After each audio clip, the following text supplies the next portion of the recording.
You done fell right down that rabbit hole, so reality is questionable. Try, but you just can't let it go. These two right here put on the show. It's paranormal overload with southern hospitality. Haunted murder, mayhem, tip while discussing immortality.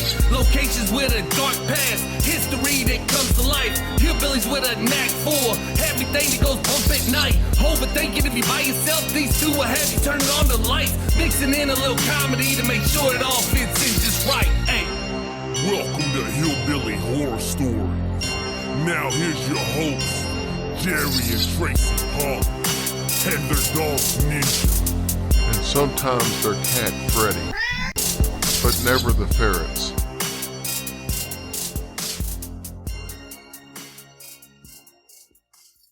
If you want nightmares, you are in the right place. I couldn't sleep last night after listening. This podcast is genuinely scary. That's what people are saying about Frightful. And if you'd like a few nightmares of your own, then how about you step this way? Hi, I'm Peter Laws, and I'm an author, journalist, and the host of Frightful, the podcast that is giving folks the serious creeps. From spine-tingling tales of the paranormal and shocking true crime to disturbing cults, possessions, and the forgotten horrors of history, Frightful is the podcast that pulls you into the darkness with immersive music, sound effects, and storytelling that is designed with one thing in mind: to get under your skin. With new episodes every other Sunday, you'll have plenty to keep that heart rate high. The good news is it's available free wherever you get your podcasts. The bad news is that after listening to this show, you might just have to spend a few more cents on electricity. After all, you're going to be sleeping with the lights on. So search Frightful in your podcast apps, and I will see you there in the dark. Hey guys, welcome to episode 397 of Hillbilly Horror Stories. I'm Jerry. And I'm Tracy. Tracy, as usual, we want to start off thanking all of our military and civil servants all over the world, no matter which country you represent. Thanks for all that you men, women, and service animals do for us on a daily basis. That's so true. You guys are so important to us. And, you know, I saw a couple of veterans yesterday and thanked them for their service. And, I mean, I wish y'all could just see the look on their face. I mean, it's like, wow, thank you for saying that. It really means a lot, you know, and they just, I mean, their whole face lights up. So, you know, if you guys do get a chance to do that, just do that because it really makes them feel great. You know, but we just pray for you guys all the time and thank you for watching our backs. We love you guys. Absolutely. Also, Tracy, we, and I want to say, we have a great group of people. No, we have the most amazing group. I mentioned somebody last week that's struggling in rehab, and I had Sam Farrell, who we love to death. He reached out to me and was like, hey, you know, if you want to give my number out to him, you can, because, you know, that's something I've got experience helping people with. That's the group that we got. We have people volunteering to personally help with somebody. And look, I'm not trying to sound jerkish by saying this, but it's not easy to take on the responsibility like that. We'd all like to be able to say, hey, we want to help people, but to really be committed to helping somebody who's going through something. I mean, I've seen Sam in the past with others have to take calls at 1, 2 o'clock in the morning. That's what you sign up for when you do something like that. And he's been there, done that, and then he'll turn right around and say, I'll do it again. He does. I know it. He's amazing. And it's good that we have, you know, awesome people like that does, do take the time out. Sam's the one that happened this time, but there are hundreds. Oh, yeah. In our group that will gladly do something like that. Very blessed. And we're so thankful for all of you. But we want to let people know if you're struggling with something, please get help. Whether it be talking to somebody, whether it be getting professional help, whether it's just calling the crisis hotline, whatever the situation is, it can be overcome. You know, that's right. So, we've got a lot of mouths in this group, so. Yeah. So, yeah, the group is a great place to just go in, and you can post anonymously now. So, I know. I've noticed that. So you can post anonymously if you want to, but just talk to somebody. I promise you'll feel better. And if it's not us or the group, Tracy, what can they do? They can call the crisis hotline at 988, or you can text at 741-741. And I didn't go back and listen for sure. I'm going off memory, so I could be wrong. But I don't think we gave out the number last week. And if we didn't, I apologize. Oh, I thought I did. You, I don't know. you may have in my head for some reason. It just struck me that we didn't. And this was like 2 or 3 days later. So oh, okay. Well, I apologize. I don't know. If we But didn't. if we didn't, then, I apologize. All right, Tracy. I heard a really cool story about a witch in Appalachia. Or Appalachia. We go through this every time. I know. The Appalachian Mountains. I'm going to stick with Appalachian this show, but it might be different the next time we do an episode. I think we all know. It's going to be different by the time we get finished with this one. I already know. So anyway, I heard this story, and I decided I was going to research a few more to see if I could do a complete episode. So I'm going to say I've got 3 of them, but I actually have about 5. But the last 2 I'm going to do from memory. Oh. Because I wanted to try that. They're shorter stories. There's no reason why I need all the notes on there. Because these 2 stories didn't have a lot of explicit details. When I write all these notes out, it's because of dates and exact names. And these stories were not, they weren't full of dates and stuff. It's like late 1800s. I can remember that, I think. Well, good for you, because I sure wouldn't have been able to. You'd had a whole different story if I tried to tell it. I'm also going to say I'm going to cheat a little bit because... Oh, you're not supposed to tell. Well, no, 2 of these stories are more... There'll be 5 stories in total, and actually 3 of them are in Appalachia. And then the other 2 they're mountain witch stories, but technically they're kind of outside of Appalachia. Okay. So we technically should call this the mountain witch stories instead of Appalachian witch. There you go. But either way. Whatever. All right. And then I'm going to start off on a tangent. So the first one we're going to talk about takes place in the Blue Ridge Mountains. And yes, the Blue Ridge Mountains are a sub-range of the Appalachian Mountains. And for the record, the Blue Ridge Mountains get their name because they project somewhat of a kind of a hazy blue tint when you look at them from a distance. Oh, I thought it was because you didn't drink the beer till the mountains turned blue. That's Coors. That would be the Rocky Mountains. Oh, either way. Tracy, did you realize that the Great Smoky Mountains are a sub-range of the Blue Ridge Mountains? I did. I don't think you did. Oh my gosh. You just sat here and thought Coors which was a Rockies commercial you were getting here. Anyways. All right. So the Blue Ridge Mountains, they stretch for 615 miles. They start in Carlisle, Pennsylvania. They run through parts of Maryland, Virginia, North Carolina, South Carolina, and they end in Mount Oglethorpe in Georgia. And do you know why I'm telling you this?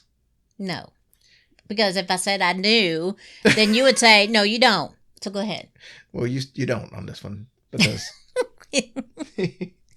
Because you know what state that was not mentioned in that group?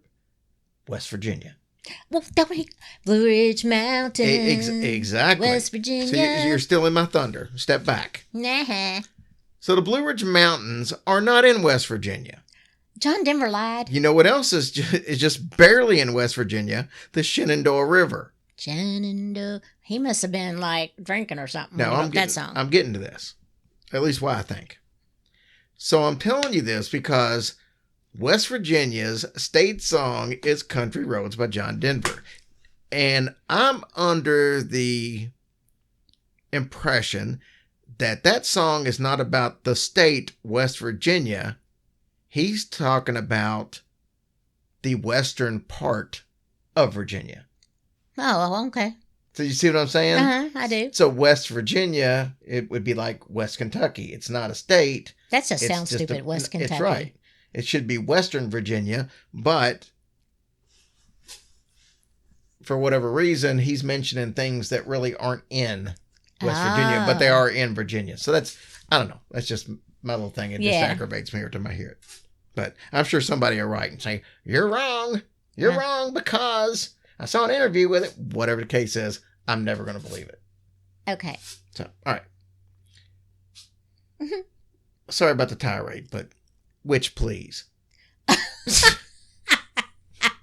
Matt Jones is going to get mad at you for that.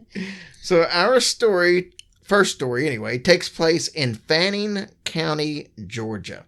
The subject, the Blue Ridge Witch. The Blue Ridge Witch is still talked about even to this day. Now, her real name was Elizabeth Tilly Bradley. So let's start with some history. In the 1750s, the Creek Native Americans lived alongside white settlers right here in the area, and this was actually a very peaceful arrangement that they had. Mm-hmm. So they kind of shared stuff together. They helped each other out. Very nice. There What was the world little, should be. Yeah, there was little to no issues. In fact, members from each one of these groups would go on to marry one another.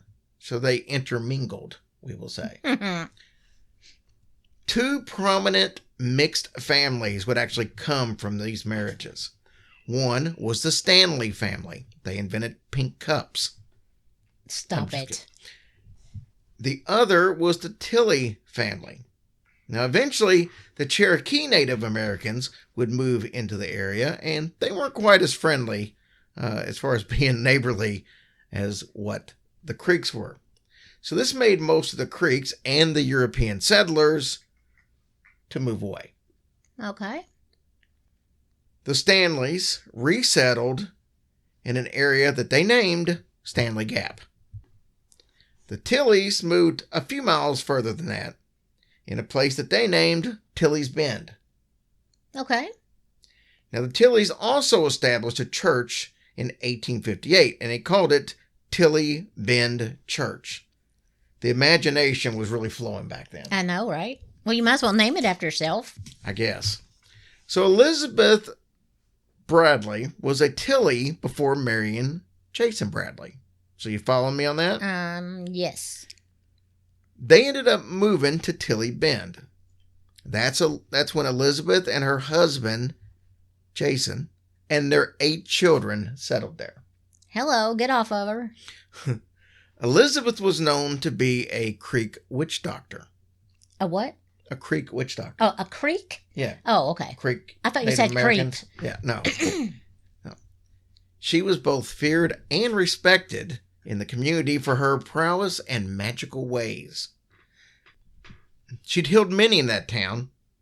Some were sick or they just needed help, and she was always there to lend a hand. She served as a local healer to not only her town, but the surrounding towns for many years. But that would all change in the late 1800s. Tracy, have you ever heard of the feud between the Hatfields and the McCoys? Yeah. Well, that was in West Virginia. So there's one thing they actually had. Anyways, in the late 1800s, the Stanleys and the Tillys had their own little feud similar to what those guys had. Elizabeth would get smack dab in the middle of it. Sucks for her. Well, how did this happen, you might ask? Or you might just say sucks for her. Well, one of her daughters was married to a Stanley, and the other was married to a Tilly. Good grief. One Sunday morning, members of the Stanleys, they came to Tilly Bend Church while there was a service going on, and they just started shooting the entire place up. Stop. Several church members were killed, including the preacher and Elizabeth's oldest daughter. What in the heck? That ain't gonna get you into heaven, people. Well, of course, revenge was on the Tillys' minds after this. So the Tillys raided the Stanleys' village right in the middle of the night. Unfortunately, Elizabeth's other daughter was killed. Her other daughter was pregnant at the time with what would have been her Elizabeth's granddaughter or grandson. I don't know. So Elizabeth lost 2 daughters and a grandchild in a matter of a few days. She was completely devastated. So as you could imagine, Elizabeth was pissed off. Mm-hmm. So much so that she cursed both settlements, the Tillys and the Stanleys. She said that from that moment on, no child would live in either town. Well, of course, this was just a rambling of a mother in mourning, as far as they were concerned. Or was it? neither family really paid it much attention. They carried on with their lives. But that was until the first stillborn baby arrived. Aw. Shouldn't put a curse on babies. Well, but that would just be the first of many stillborns. In fact, every baby born that year to either family, none of them made it past infancy. Wow. Coincidence? Who knows? But after that year, both families decided to join forces, and they went to Elizabeth's house. They drug her to the cemetery that was at the church, and they hung her from a tall tree right in the center of the cemetery. They cut her down, and they buried her right where her body fell. She was also buried facing west. That was actually customary for burying witches at that time. No kidding. Yeah, I don't know where half these superstitions come from back in the day, but that was the thing. Bury them facing west, and I guess they can't come back.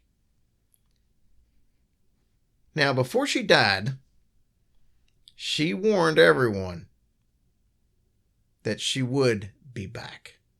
And again, silly rambling from a dying woman. Why would they think it's a silly rambling, especially after everything that's just gone on? Well, the next year, the same thing happened. But all the babies were still born. Oh, man. So the children were still dying. So now we've got 2 years straight of no babies living. Oh. The towns started to wonder if Elizabeth had come back. They were convinced that her evil spirit had come back and possessed her sister's body. So they killed her too. What?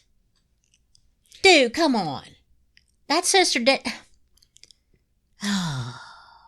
So Tracy, the question is... I don't even know what to say about that. That poor sister. Again, if I had $1 every time you said, I don't know what to say about that. Oh. The question is this story true? Normally, I would say that it's just folklore.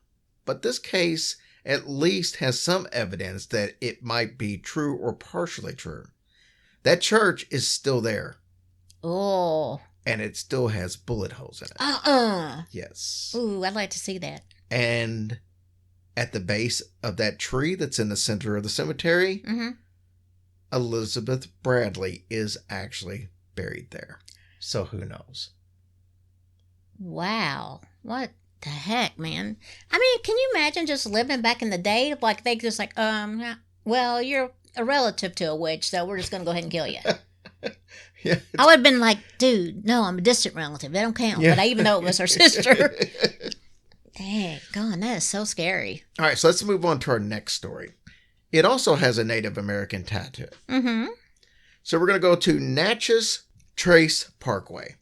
That's a very long road. It starts in Tennessee at the foothills of South Appalachia, and it goes all the way to the lower Mississippi River. Oh, that is a long road. I bet it's not longer than Highway 59 in Texas, though. Woo! And there's nothing to look at, like nothing. Go ahead, sorry. You do hate that trip to Texas. Oh, man. So if you're visiting and you decide you want to camp out a little bit, no, there's a campground at a place called Witch Dance. Oh, This is actually in a national park. is that right? So just south of Tupelo, Mississippi is a campground. The sign says, I'm going to read you exactly. You know how you'll have like the brown signs that are always at the state parks with the golden letters? This is what the sign says. Witch Dance. The very name conjures visions of eerie midnights, swirling black capes, and brooms stacked adjacent to a nearby tree. The old folks say that witches once gathered here to dance, and that wherever they touched the ground, the grass withered and died, never to grow again. Impossible? Maybe so, but look around, look for a hidden spot where no grass grows. That's what's on the sign. Well, that's a long sign. It is a long sign. I think it's cool, though, that the brooms have their own parking space.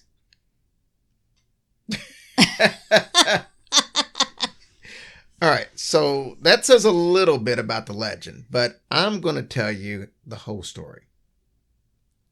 So witch dance has a very long and complicated history of witchcraft and occult practice, and of course, supernatural phenomenon. Don't. I had my lips puckered. I was ready to. Like all of the southern region of Appalachia and South Natchez Trace, yes, I cheated. Like I said, this isn't technically in Appalachia, but it's close. It's just outside. But it was once home to Native Americans. And the focus of this story will be the Hopewell tribe. So as they were moved off their land, uncool, they followed their spiritual leader, who actually carried a bag filled with ancestors' bones. Ooh. He also carried a medicine stick. They were searching for a new place to live. Mm-hmm. Right. They were also accompanied by a white dog. So this dog would actually lead them to food sources while they were trying to find, moving along, trying to find a place to live. The dog would find food. Each night, the leader of the Hopewells would find a place that they were going to stop, and then he would shove the medicine stick in the ground, as if to say, like this, here we are. Medicine's what? Medicine stick. What did I say? Medicine stick. Stick. Medicine Yes. stick. Medicine stick. Medicine dick. One night, when he laid the stick down, he just laid it down, Mm-hmm. it stood straight up on its own. Oh, cool. So the Hopewell people took this as a sign Mm-hmm. that this area of Natchez Trace was now their new home. They buried their ancestors' bones in these large mounds, these burial mounds that you've probably seen. Yes. So they would have a final resting place. Well, eventually, the tribe would split into two separate tribes. Now, you might not have ever heard of the Hopewell tribe, but you've probably heard of the two tribes that they became. The northern tribe became the Chickasaw, Mm-hmm. and the southern became the Choctaw. Tim McGraw sings about that. I knew it. I knew you were going to go there. So both of these tribes would report fearing this area that is now known as witch dance. They always kept a safe distance, and they did claim that before their arrival, that witches would do ceremonies and stuff there. Okay. At these ceremonies, they would gather and dance and practice their dark arts. Okay. Do they do like rain dances, I wonder? That's not dark arts, unless they're praying for or trying to get a flood. Oh, that's right. That's right. Now, according to the natives, wherever the witch's feet touched, the grass would no longer grow. And even today, if you wander around, there are all kinds of spots where the grass doesn't grow, which is why the sign says that. It's sporadic, but it looks like someone flattened the areas out where that is. So the natives were scared of that place, but not everyone would heed the warning. In fact, there were two brothers in the area. They were the Harp brothers. Tracy, they had a reputation, to say the least. Bad one? Yes. Not only were the Harps evil men, they are sometimes called America's first serial killers. They would rob and kill women and children.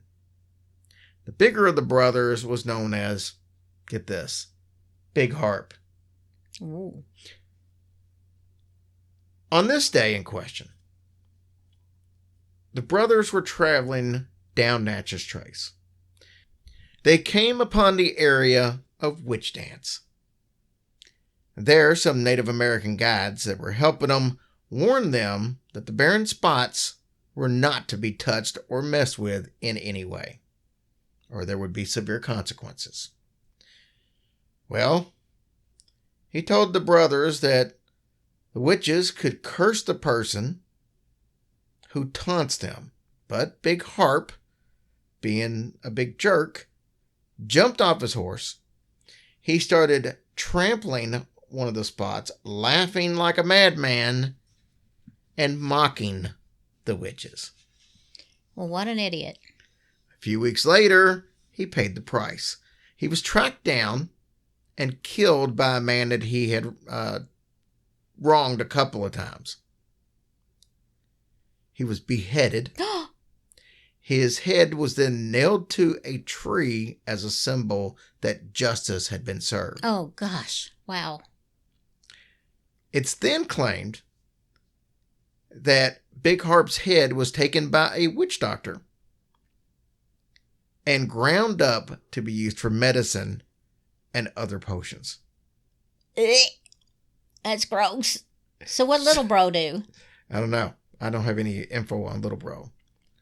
So the legend here... Oh, that's so gross. The legend here is that if you go to witch dance and you tell the story of the Harp brothers, you can hear the witches laughing. Good. That's what you get. So with that being said, we're going to take a quick sponsor break and then we'll be back with 3 more stories. All right. All right, Tracy, of course, we have to do a story from Gatlinburg. I love Gatlinburg. We'll never see it again. That is not true. I bet you it is. You have the worst attitude when it comes to stuff.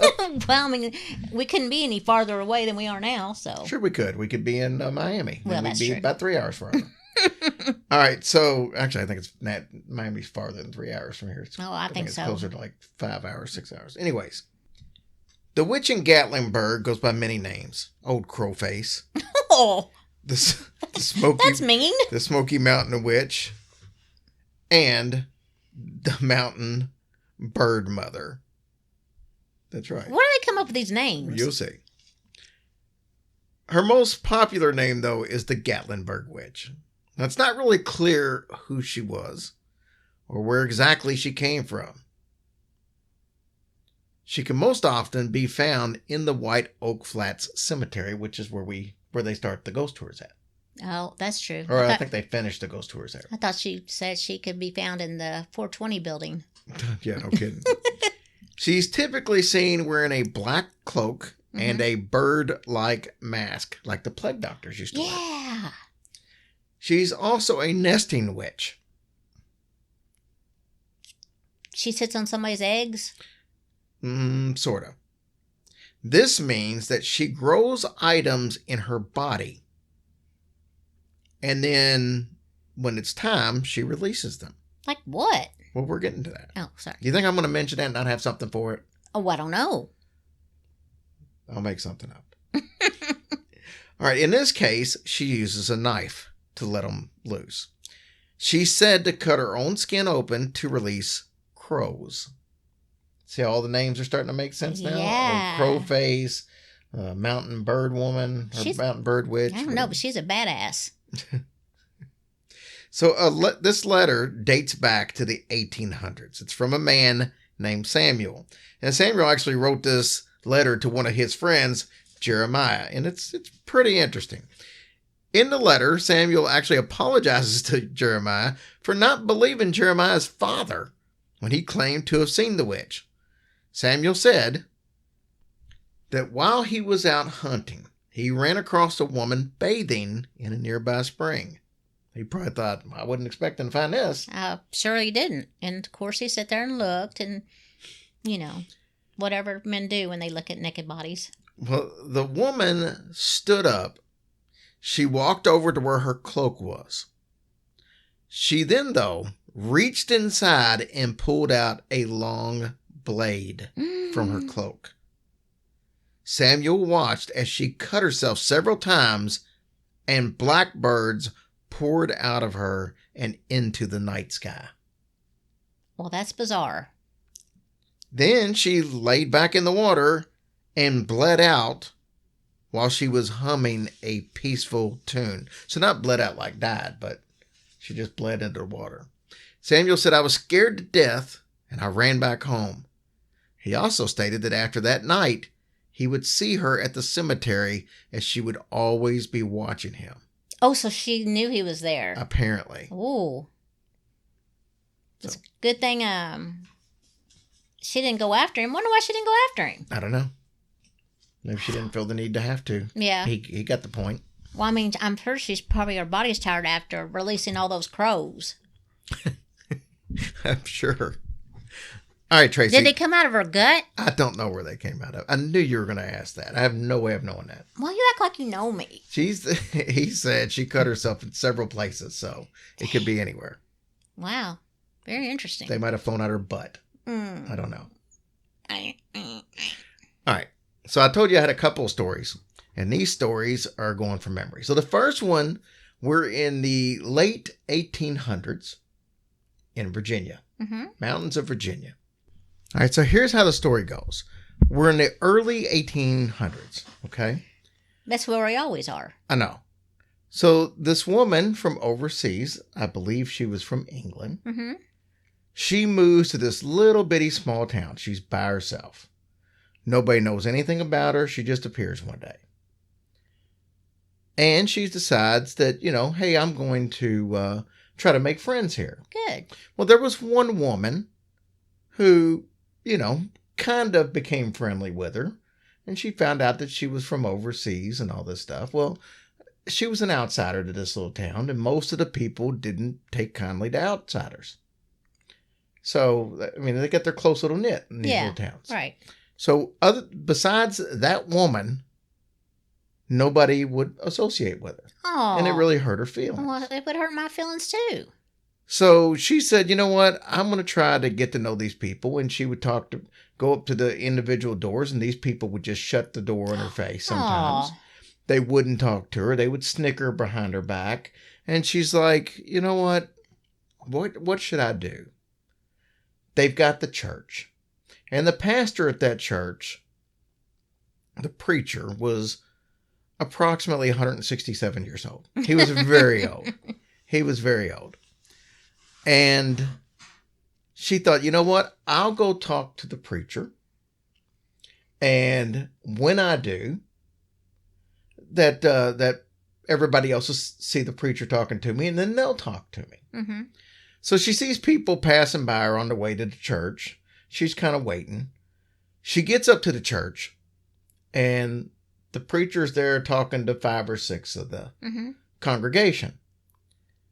And she starts to try to talk to the preacher. Well, when she does, they start singing these hymns, biblical hymns. And they're singing it to drown her out. So she's like, well, 2 can play that game. So she talks louder. And they sing louder. Well, then the preacher kind of motions for the congregation to just kind of tone it down a little bit. Right. So she thinks, finally, we're getting somewhere. And he turns around and he looks at her and says, hold your tongue, witch. No one wants to hear anything your blasphemous self is saying. Nuh-uh. He didn't know her from a hole in the ground. She was devastated. She looks over. Some of the girls and the guys are kind of snickering and they're pointing, and she starts crying, and she turns around and she can hear them laughing and start singing again. And as they start singing, she turns around and she says, I hope you enjoy what you're doing. Hope you enjoy all that singing and stuff, because soon that's all you're going to have. Each other and your singing. And then she supposedly went home and must have packed or something and just left because nobody saw her again after that. That is not a church I'd want to go to. Now, let's fast forward to the early 1900s, probably 80 years later. You got these 2 brothers. They are going to see some of their kinfolk. And during this time, this was before cars were plentiful and not everybody had a horse. So if you had to go somewhere, you had to walk. So they were taking a long walk to get to wherever their kinfolk were. It got late, so they decided to go ahead and stop, camp out for the night, build a fire. And they did this. In the middle of the night, one of the brothers hears something. And he tells the other brother, I think I hear some talking over there. And it's like 1 o'clock in the morning, and there shouldn't be anybody out in the woods.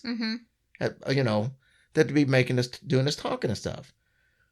So they look out over top of this little ridge area where they were.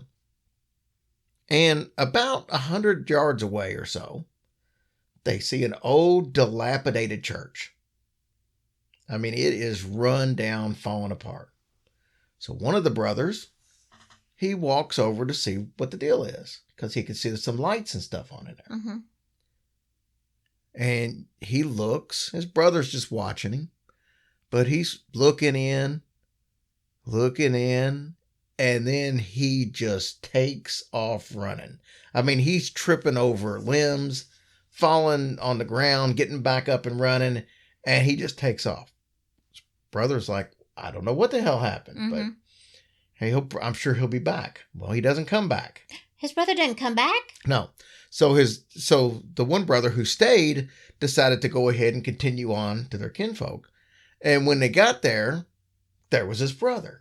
I was going to say he left without his brother? And he's like, I mean, well, he waited all night. What are you supposed to do?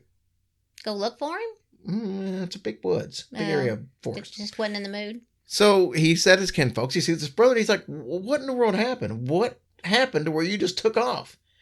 He said, well, I went over to that church and there was a bunch of people in there having church. He said, and? He said, they were all dead. And he said, I saw them and I froze. I couldn't move. And he said, and then they all looked at me and they saw me. And then he said, I about crapped my pants. And then they started singing these hymns. And I just started running. I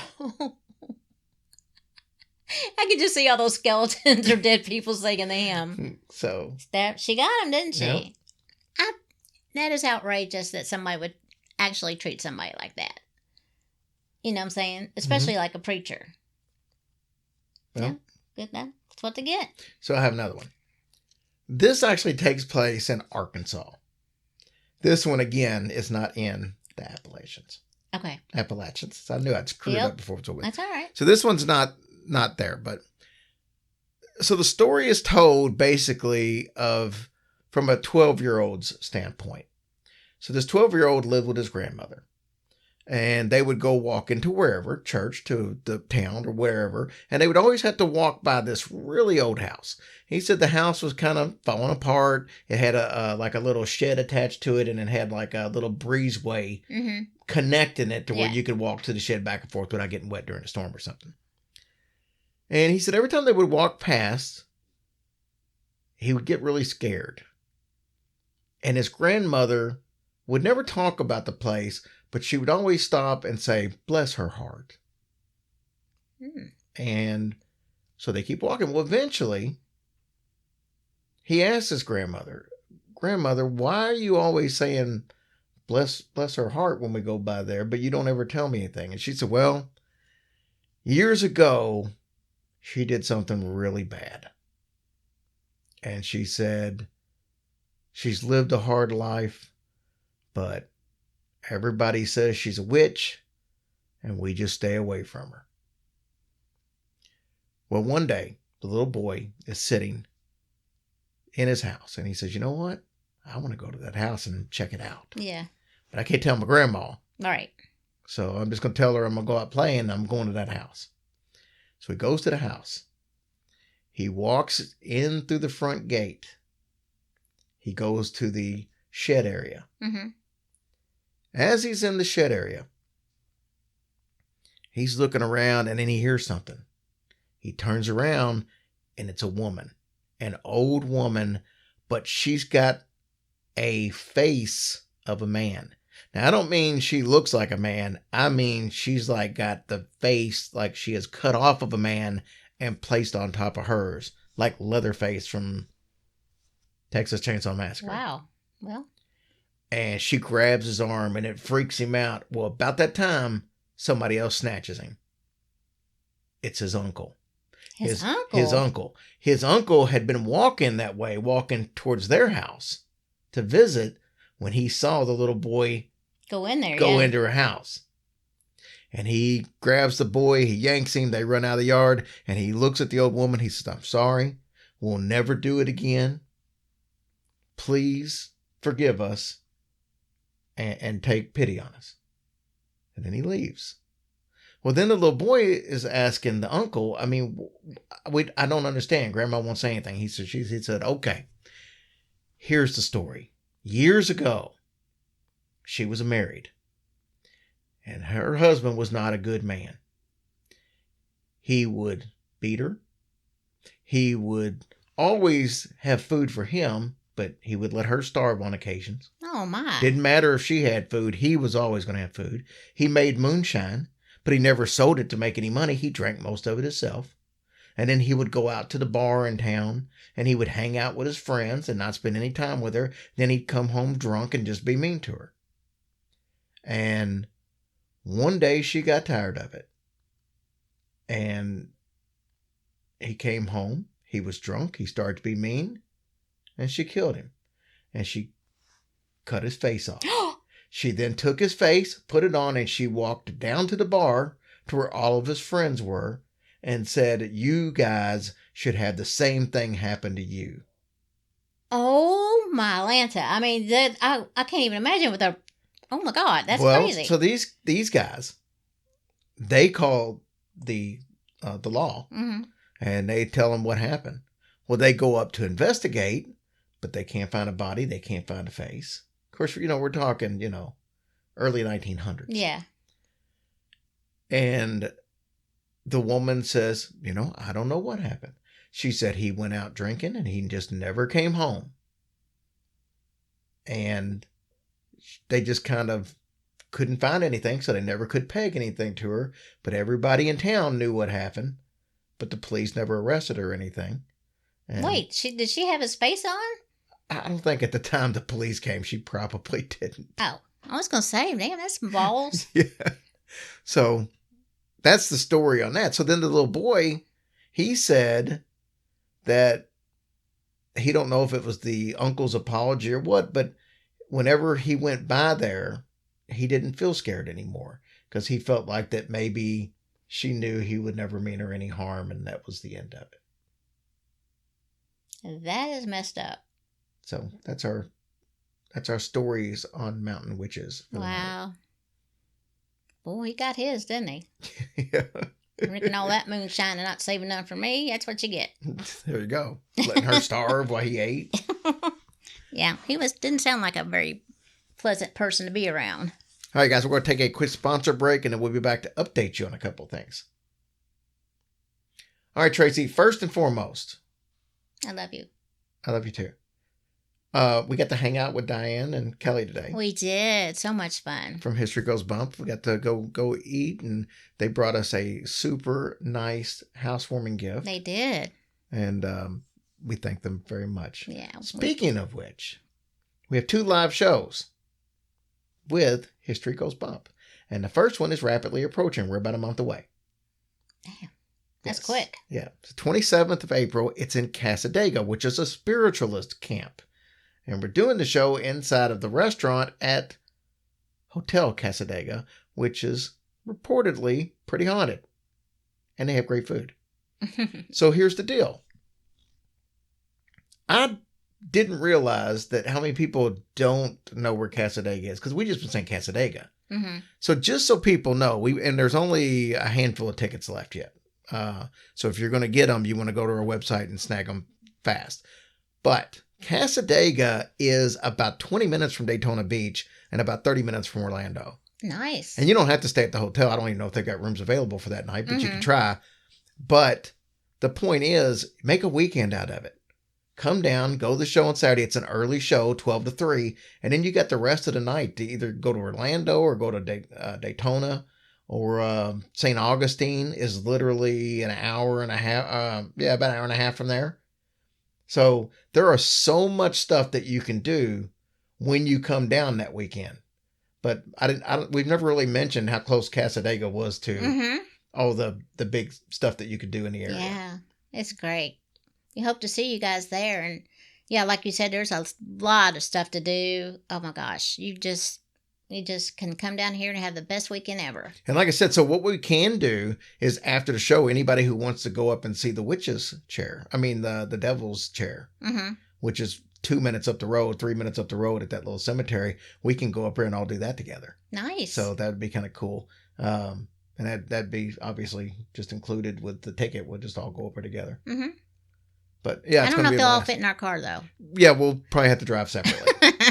August 17th, we're having our 8th birthday party show in St. Augustine on the beach. And I still haven't posted it yet, but if they do have a bunch of special room rates for us, call Beecher's Lodge, and you'll be able to look up the Beecher's Lodge in St. Augustine. Call them, and I think we've got that listed on our website too, on the thing. I think Beecher Lodge's phone number's in there. Call them and tell them you're there, you're wanting to book a night or 2 nights for the show, and they'll have special room rates for you. They've got rooms that are like studios, they got 1 bedrooms, whatever. They got a variety for us, but that would be awesome. Yeah, I'm looking forward to that. Also, we're running out of time on the cruise if you want to make payments on it, because we're already to April almost. I know, right? Tomorrow. Was there March 31st? Is there 31 days in March? Yeah, tomorrow's right? still March. So April 1st is Monday.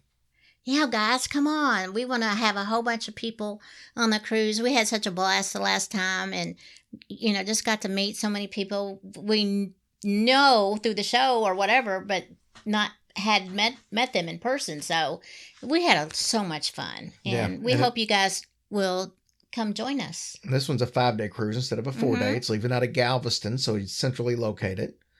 And like I said, it's going to be a blast. Couple stops in Mexico, couple of days cruising at sea. Yeah. That's when we'll do our live shows, one of the days we're cruising, so it won't interfere with anything else going on. Right. And we try to schedule those things when there's nothing else going on. Like if there's a comedian that night, we're not going to do a show during their time. We'll do it during the day. Mm-hmm.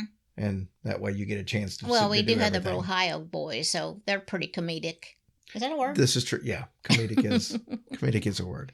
But yeah, us and Brohio, it's going to be a blast.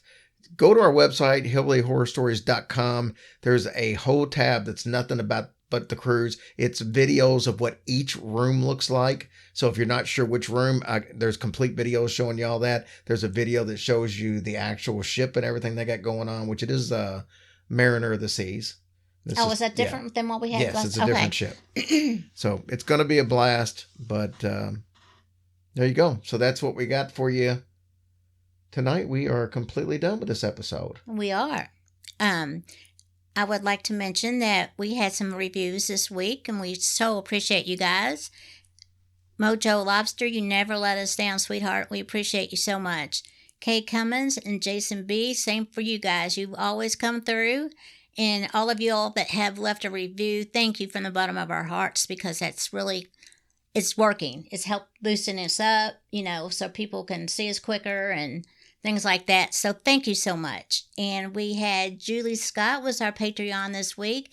Thank you, sweetheart, for taking the time to do that. And we appreciate you so much. So keep those reviews coming, because we love them. Couple things that I want to end on, and this should have been at the beginning, probably both of these, but we just want to say that in our thoughts and prayers for everybody that's been affected by the bridge collapse in Baltimore. Yes. Absolutely horrible story. Yeah, very, very sad, very scary to just think that could just happen to anybody, really. Yeah. And a big thank you to all the rescue workers that tried so valiantly to save as many lives as possible. Oh my gosh, I can't even imagine. But yes, thank you guys for that. We are recording this on Saturday, so I hope you all have a blessed Easter Sunday, and that the bunny rabbit is good to you. Yeah. Okay, and one last thing. Julie Gilder has been a listener of ours from over in Great Britain from the very beginning. I know. Bless her heart. I even had a shirt made for her that said #1 fan on the back. And but she is really having a rough time right now. Her mother is extremely sick with cancer. Oh, no. And she's in the hospital, and it just doesn't look really good right now. But I just want to let Julie know that we're thinking about her. Of course. Many prayers to your mommy. And I hope things will get better for her.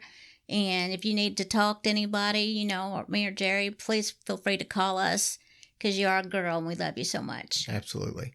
All right, guys, that wraps it up for us. We will talk to you next week. Bye, guys. Love ya.